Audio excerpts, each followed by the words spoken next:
Well, welcome everybody. Thank you for being here today. I really appreciate every one of you being here. We're supporting one another. So my name is Lou Perica. I am a success mindset coach. So I hear all the beliefs, all the limiting beliefs, the stories we're telling each other. So part of what I do is I post every day on social media, right? We all do that. So I wanted to share the post that I put on social media, on my Facebook today.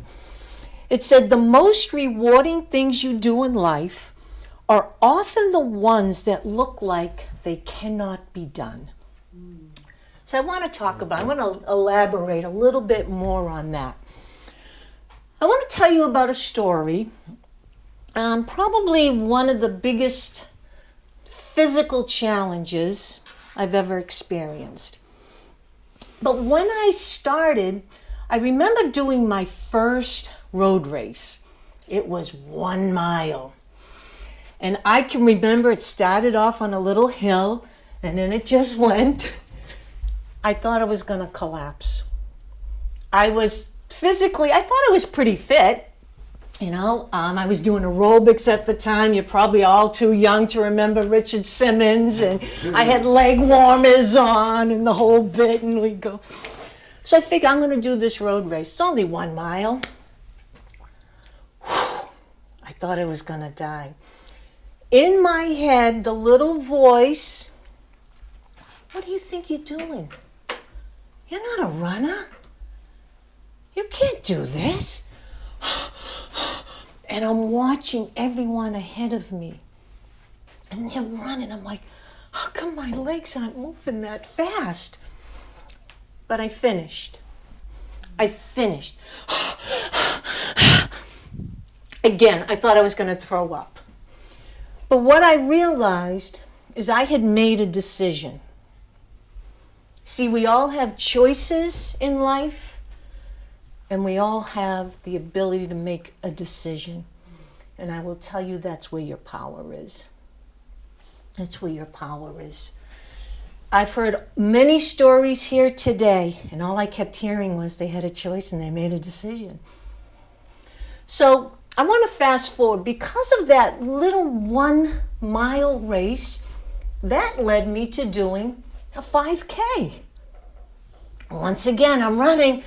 I see people passing me. I'm like, oh, shit. But I keep going. And then I see that finish line. I say, step on the gas, Lou, step on the gas. And I did it. I freaking did it. I was so excited. Then I do a 10K. Now a friend of mine approaches me. Hey, why don't you do the Boston Marathon? What? Oh, gosh. All right, I'll do it. I don't even know where those words came from. I just said I would do it. But I knew in my mind I just made a commitment. I don't know if I committed to him or to myself or a combination, but I knew I said I would do it. So we went through trainings. And in the Boston Marathon takes place in April. So we had to train in the winter in Boston. And we started off in South Boston with the L Street Brownies Running Club. Now these are like professional runners. I was like, what have I gotten myself into? I kept referring to myself as a little house mouse. I want you to think about that. I referred to myself as a little house mouse. I'm not a runner. I'm not like them. And yet, when they said go, okay. And we start off first doing whatever, 10 miles and then 15, whatever it was. And I remember one snowy day. And everyone's going, and then we have these water stops. I was so far behind. And I remember I just had to follow the footprints in the snow because everyone was way ahead of me. And there was a time I just wanted to cry. I was like, just call someone, come pick me up. I can't do this. I can't do this. But I did it. I did it. I did it. Then the big day came. Boston Marathon. All those days my hair was frozen. My eyelashes were frozen from practicing, from training, soaking wet. Right? The time comes now. I can't wait to get this thing over. I am so ready. I'm sick and tired of training. I just want to get this damn thing done.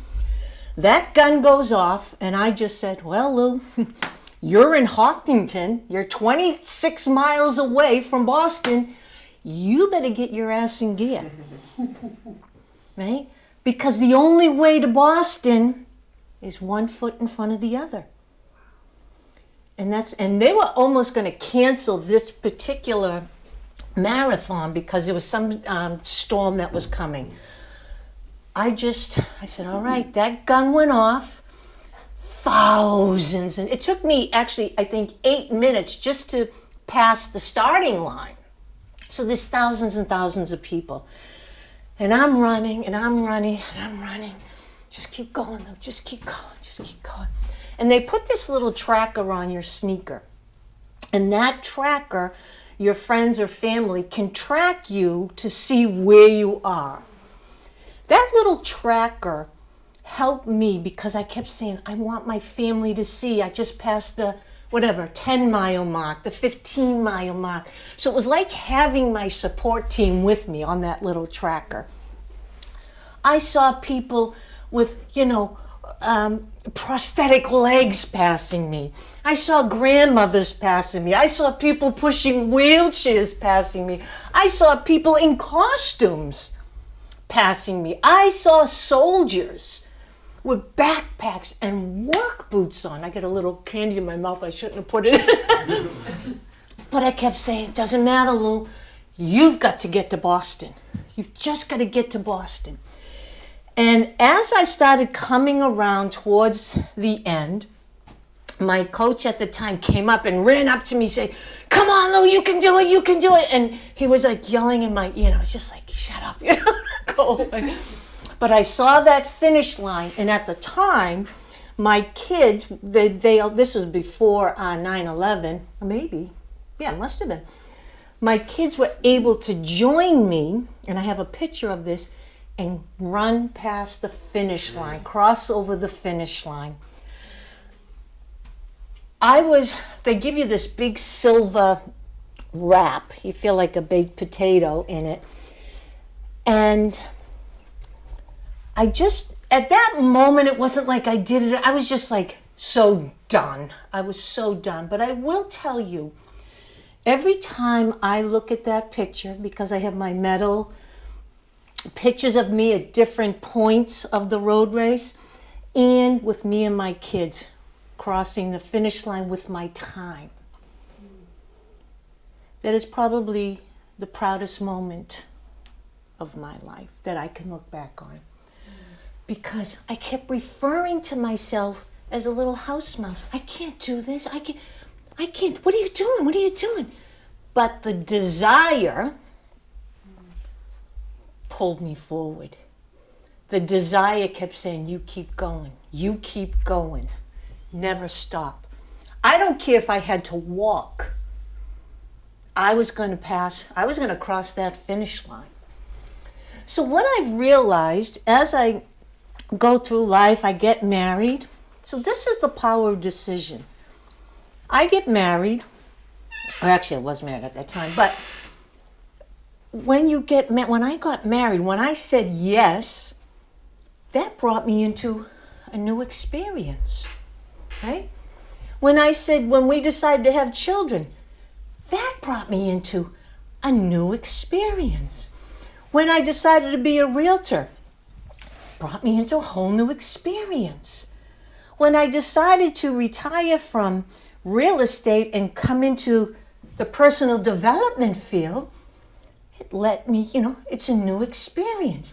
with new experiences, with a new decision, comes new ideas, new people, new resources, new events, new experiences. So there really is no such thing as a wrong decision.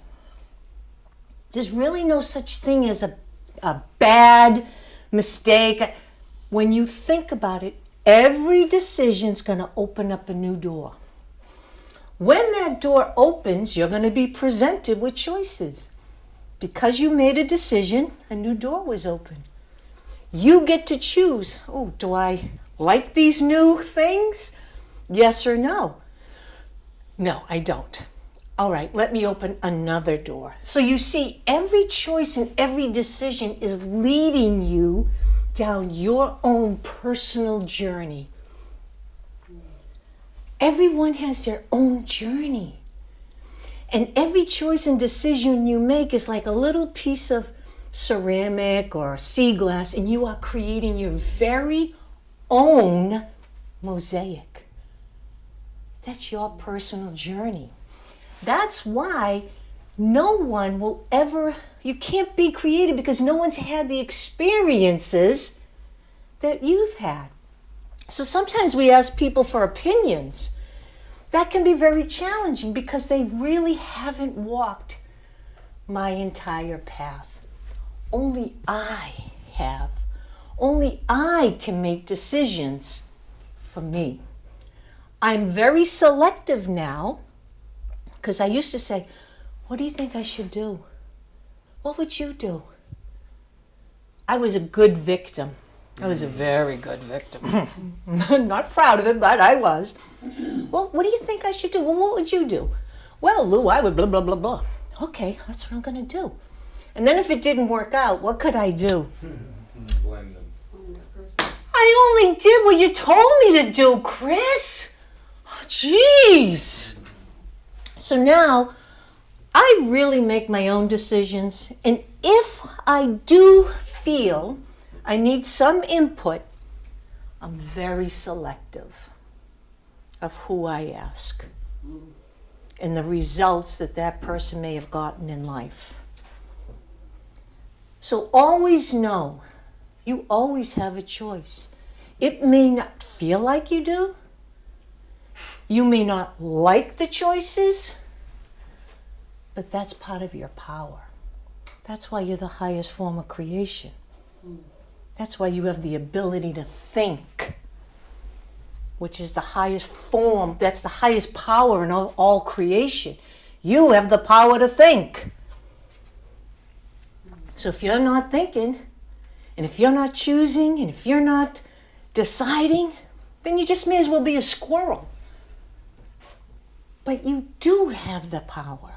You do everything in life. So try to always look at your decisions as like, this is interesting. Don't put yourself down. Don't beat yourself up. Don't be a victim. Just realize, this choice and this decision led me down here. Oh, this is, And there'll always be new doors and new ideas and new opportunities. So you see, they're really blessings.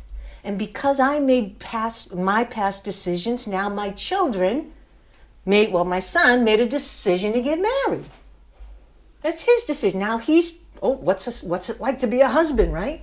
He doesn't know. We don't know what it's like until we start to do it and we just feel our way through. We're experimenting with life. But because he decided to get married and have a baby, I now get to experience what it's like to be a grandmother and have the precious baby, pure love, joy, excitement, a risk taker. But I wouldn't have been able to experience that if I didn't make all those other past decisions. So your whole life is really a culmination of your choices, your decisions, and your actions. It's your whole self-identity. your identity and your life is just a printout of how you think of yourself. See, I don't think of myself as a little house mouse anymore. But I thought that for years. And a victim. I didn't think I was a victim, but now that I know better, I'm like, oh, you are a victim, Lou. But you see, it all led me up to this point. And now I go, thank you. I'm so grateful to be able to experience this life during this time and space. I get to experience it, and I get to just feel and bump my way through. And because I understand that about me, I understand that it's with everyone. So I stop judging. I understand now, oh, he's just kind of feeling his way through. He's feeling his way through. But that's your journey. So you lighten up on people. You stop judging them. And you start supporting and start loving people. But first, you must love yourself. Thank you. Thank you very much. I appreciate your time.